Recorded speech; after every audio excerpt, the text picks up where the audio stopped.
কালকে দুপুরবেলায় দিদি হঠাৎ করেই এসেছে, সাথে আবার একটু মাছের ঝোলও নিয়ে এসছে আর একটা মানে ওলকচু নিয়ে এসেছিলো একটুখানি।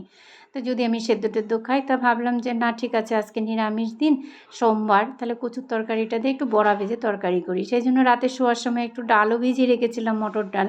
আর সকালবেলা কাঁচা লঙ্কা লবণ দিয়ে ডালটা বেটে তারপরে কিছুটা বড়া ভেজে নিলাম। তারপরে কচু আর আলুটাও একটু ভাপিয়ে নিয়েছি, নিয়ে ওই বড়া ভাজার তেলের মধ্যেই কিন্তু একটুখানি জিরে ফোড়ন দিয়ে দিলাম, দিয়ে তারপরে ওগুলো ছেড়ে দিলাম, কচুটা দিয়ে তারপর নাড়াচাড়া করে স্বাদ মতো লবণ হলুদ আর একটু আদা বাটা দিয়ে দিলাম। আদা বাটাটাও ভালো করে একটু কষানো হয়ে গেলেই তারপরে দিয়ে দিলাম একটু কাঁচা লঙ্কা। আর এই রান্নাটায় কাঁচা লঙ্কা দিয়েই কিন্তু বেশি ভালো লাগে, আর গন্ধটাও খুব সুন্দর হয়। তারপরে একটু কষিয়ে নিয়ে তারপরে দিয়ে দিলাম একটু লাল লঙ্কার গুঁড়ো কালারের জন্য, আর একটু জিরের গুঁড়ো দিয়ে একটু গরম জল দিয়ে আবারও কিন্তু এই কচুটাকে ভালো করে একটুখানি কষিয়ে নিতে হবে। কষিয়ে নিয়েই দিয়ে দিলাম ঝোলের জন্য গরম জল বেশি করে।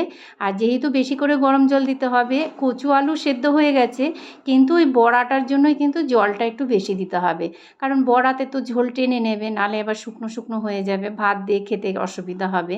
তো এইভাবে বড়া দিয়ে 2-4 মিনিট ফুটিয়ে নিলেই কিন্তু কচু আর আলুর তরকারি বড়া দিয়ে কিন্তু কমপ্লিট হয়ে গেল। গরম গরম ভাতের সঙ্গে পরিবেশন করার পালা।